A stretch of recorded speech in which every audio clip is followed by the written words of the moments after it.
Oubliez tout ce que vous savez sur le monde du travail. La Suisse n'est pas la France. C'est un autre monde, avec ses propres règles, ses codes invisibles et ses pièges.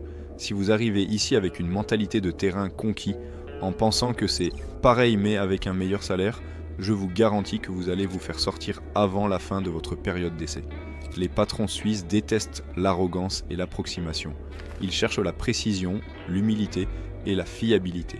Aujourd'hui, je vais vous donner les 5 codes fondamentaux que la majorité des Français ignorent. Ce sont les erreurs fatales qui grillent votre candidature ou votre intégration. Si vous maîtrisez ces 5 points, vous aurez une longueur d'avance sur 90% des candidats.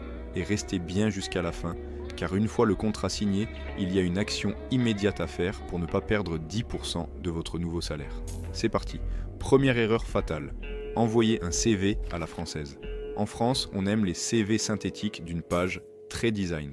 En Suisse, on s'en moque. On veut des preuves. Le recruteur suisse est pragmatique. Il veut voir le détail de vos tâches, vos résultats chiffrés. Votre CV peut et doit faire 2 pages si vous avez de l'expérience. Mais surtout, le dossier de candidature doit être complet. En Suisse, on ne croit pas sur parole, on vérifie. Vous devez impérativement joindre vos diplômes et surtout vos certificats de travail. C'est un document typiquement suisse qui prouve que vous avez bien travaillé chez vos anciens employeurs. Si vous ne les mettez pas, votre dossier part directement à la poubelle. C'est non négociable. Deuxième erreur, l'attitude en entretien et au bureau. Le management suisse est basé sur le consensus et l'horizontalité.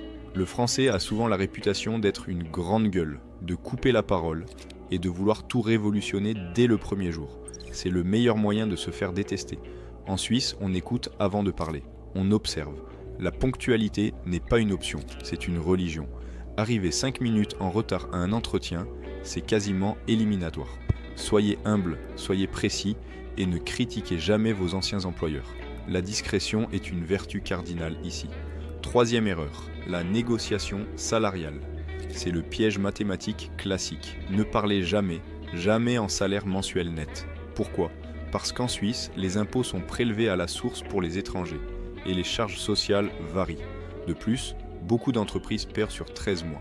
Si vous demandez 5 000 € net, vous passez pour un amateur. On négocie toujours en salaire brut annuel. Par exemple, je souhaite 90 000 francs bruts par an. C'est la seule base de discussion professionnelle. Faites vos calculs avant l'entretien, pas pendant. Quatrième erreur, sous-estimer la précarité de la période d'essai. En France, le CD est un Graal qui vous protège. En Suisse, le code du travail est ultra-libéral. Le licenciement est libre. Pendant votre période d'essai, qui dure souvent 3 mois, l'employeur peut mettre fin à votre contrat avec un préavis de seulement 7 jours, sans avoir à se justifier lourdement. Vous n'êtes pas arrivé parce que vous avez signé. Vous êtes en test. Pendant ces 3 mois, vous devez être irréprochable. Pas de maladies imaginaires, pas de retard, pas de conflit. Vous devez prouver votre valeur chaque matin. C'est la pression, mais c'est aussi ce qui fait que les salaires y sont si élevés. 5e point, et c'est le secret de conversion. Optimisez votre net à payer. Vous avez décroché le job ? Bravo. Vous avez négocié 85 000 francs ? Super. Mais ce qui compte, c'est ce qui reste dans votre poche. Dès la signature de votre contrat, vous avez un compte à rebours qui se déclenche. Vous avez 90 jours, soit 3 mois, pour choisir votre assurance maladie. C'est obligatoire. L'erreur du débutant, c'est d'être tellement occupé par son nouveau job qu'il en oublie ce délai ou qu'il prend la première assurance venue par facilité. Résultat, vous vous retrouvez à payer 500 francs par mois alors que vous auriez pu payer 350 francs pour la même couverture. Sur une année, c'est 1800 francs de perdu. C'est littéralement une partie de votre augmentation qui part en fumée. Ne faites pas cette erreur. Profitez de votre période d'essai pour régler ça. Il y a un comparateur spécifique pour les nouveaux arrivants.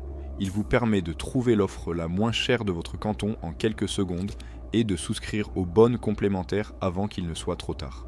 Le lien est dans la description. Réussir en Suisse, c'est 50% de compétences professionnelles et 50% d'intelligence financière.